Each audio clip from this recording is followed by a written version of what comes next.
Hello guys, കുറേ നാളായിട്ട് വിചാരിക്കുന്നു അമ്പലത്തിലൊക്കെ ഒന്ന് പോകണമെന്ന്.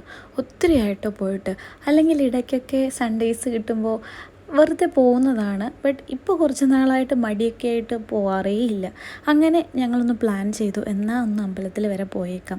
ഒരു സൺഡേ കിട്ടുമ്പോൾ രാവിലെ എണീറ്റ് കുറേ നേരം വെറുതെ കിടന്നുറങ്ങാതെ ഒന്ന് എണീറ്റ് രാവിലെ എണീറ്റിട്ട് അമ്പലത്തിലൊക്കെ ഒന്ന് പോയി മനസ്സൊക്കെ ഒന്ന് ശാന്തമാക്കി തിരിച്ചു വരാമെന്ന് വിചാരിച്ചു. അങ്ങനെ ഞങ്ങൾ രാവിലെ എണീറ്റു. ഒരു 7 മണിയൊക്കെ ആയപ്പോൾ എണീറ്റിട്ടുണ്ടായിരുന്നു. എന്നിട്ട് പതിയെ റെഡിയാവാൻ തുടങ്ങി. ഒരുപാട് ലേറ്റായാലും കുഴപ്പമില്ല, അന്ന് വെച്ചാൽ ഒത്തിരി ലേറ്റാവാമെന്നല്ല, അങ്ങനെ പതുക്കെ റെഡിയായി. ഒരു ധാവണിയാണ് ഉടുക്കാൻ ഉദ്ദേശിച്ചിരുന്നത്. സാരിയൊക്കെ എടുത്ത് പോകണമെന്നുണ്ടായിരുന്നു. പിന്നെ ആ പ്ലാനൊക്കെ അങ്ങ് മാറ്റി. കാരണം ധാവണി എടുത്തിട്ട് ഞങ്ങൾക്കൊരു റീലും കൂടെ ഷൂട്ട് ചെയ്യാനുണ്ടായിരുന്നു. അപ്പോൾ പിന്നെ അങ്ങനെ തന്നെ ആയേക്കാമെന്ന് വിചാരിച്ചു. അങ്ങനെ കമ്മലൊക്കെ ഇട്ട് റെഡിയായി. ഇനി ധാവണി ഉടുക്കുന്ന ഒരു പ്രോസസ്സിലേക്ക് പോകുന്നു. ഈ ധാവണി വളരെ പെട്ടെന്ന് തന്നെ നമുക്ക് ഇറങ്ങാവുന്നതാണ്. ബട്ട് നമ്മുടെ കൂടെ ഒരാളും കൂടെ ഒരു മടിയുള്ള ഒരാളും കൂടെ ഉണ്ടെങ്കിൽ അതിനെയും കൂടെ റെഡിയാക്കിക്കൊണ്ട് ഇറങ്ങണമല്ലോ.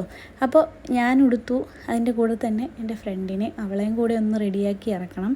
അല്ലെങ്കിൽ ഒരുപാട് ലേറ്റാവും, പിന്നെ പോയിട്ട് കാര്യമില്ല, ഉച്ചയാവും. എന്നാൽ പിന്നെ അവളെയും കൂടി ഒന്ന് സെറ്റാക്കി ഇറങ്ങാമെന്ന് വിചാരിച്ചു. അങ്ങനെ ഞങ്ങൾ നേരത്തെ തന്നെ പ്ലീറ്റൊക്കെ എടുത്ത് വെച്ചിട്ടുണ്ടായിരുന്നു. ആ പ്ലീറ്റ് എടുത്തത് ഒന്ന് സെറ്റാക്കിയാൽ മാത്രം മതി.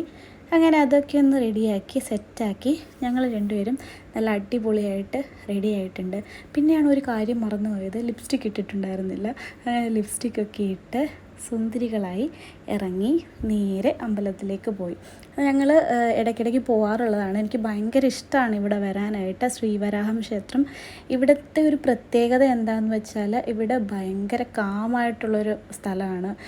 ഒരുപാട് സൗണ്ടുകൾ, റോഡിലെ വണ്ടികളുടെ സൗണ്ടൊന്നുമില്ല. റോഡിൽ നിന്ന് കുറച്ച് ഉള്ളിലോട്ടായതുകൊണ്ട് തന്നെ ഭയങ്കര പീസ്ഫുള്ളായിട്ടൊരു പ്ലേസാണിത്. എനിക്ക് ഒരുപാട് ഇഷ്ടമാണ് കേട്ടോ ഇവിടെ പോകാനായിട്ട്.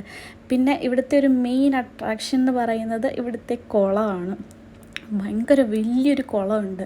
അപ്പോൾ അതിൻ്റെ സൈഡിൽ ഇങ്ങനെ വന്നിരുന്ന് കുറച്ച് നേരം റിലാക്സായി മൈൻഡൊക്കെ ഒന്ന് കൂളാക്കിയിരിക്കാൻ എല്ലാവർക്കും ഇഷ്ടമായിരിക്കുമല്ലോ. അവിടെ വരുന്നവരെല്ലാവരും അതെ കേട്ടോ, കുറച്ച് നേരം അവിടെ വന്നിരുന്നിട്ടായിരിക്കും പോകുന്നുണ്ടാവുക. പിന്നെ അവിടെ ഇരുന്ന് കുറച്ച് കാഴ്ചകളൊക്കെ കാണാനുണ്ട്. അവിടെ കുറേ മീനുകളുണ്ട്, നല്ല കളർഫുള്ളായിട്ടുള്ള കുറേ മീനുകളൊക്കെ ഉണ്ട്. വരുന്നവരൊക്കെ അതിന് തീറ്റയൊക്കെ ഇട്ട് കൊടുക്കും. പിന്നെ അതേപോലെ തന്നെ കുറേ നീർക്കാക്കകളും ഉണ്ട് കേട്ടോ. അത് വീഡിയോ എടുക്കാൻ വേണ്ടി നിന്ന് തരില്ല. നമ്മൾ ഫോൺ അങ്ങോട്ട് എടുക്കുമ്പോഴത്തേനും അത് മുങ്ങിപ്പോവും. അങ്ങനെ അതൊക്കെ കണ്ട് കുറേ നേരം ഞങ്ങൾ അവിടെ ഇങ്ങനെ ഒരുപാട് നേരം ഇരുന്നു കേട്ടോ. കുറച്ചധികം നേരം അവിടെ ഇരുന്നു. പിന്നെ നേരെ അവിടെ നിന്ന് ഇറങ്ങിയിട്ട് ഞങ്ങൾ പോയൊരു ചായയൊക്കെ കുടിച്ച് കുറച്ച് സ്നാക്സൊക്കെ ഒത്ത് കഴിച്ച് റിലാക്സായിട്ട് വീട്ടിലേക്ക് തിരിച്ചു പോന്നു. പിന്നെ അന്നൊരു ലേസി സൺഡേ ആയതുകൊണ്ട് തന്നെ ഫുഡൊന്നും കാര്യമായിട്ടൊന്നും ഉണ്ടാക്കിയില്ല. പെട്ടെന്ന് തട്ടിക്കൂട്ടി മുട്ട വറുത്തതും എന്തോ ഒരു ചമ്മന്തി ഉണ്ടാക്കി. പിന്നെ ഈവനിങ് ഞങ്ങൾ നേരെ ഒരു ഔട്ടിങ്ങിന് പോയി. വെറുതെ ഒരു ചായ കുടിക്കാനായിട്ട് ഇറങ്ങിയതാണ്. അപ്പോഴാണ് ഒരു പുതിയ ഷോപ്പ് കണ്ടത്. അവിടെ വളരെ വെറൈറ്റി ആയിട്ടുള്ള കുറേ ചായകളുണ്ട്. ചായയിൽ തന്നെ കുറേ വെറൈറ്റീസ് ഉണ്ടായിരുന്നു കേട്ടോ. അങ്ങനെ അവിടെ നിന്ന് ചായയൊക്കെ കുടിച്ച് കുറച്ച് നേരം സംസാരിച്ചിരുന്നിട്ട് തിരിച്ച് വീട്ടിലേക്ക്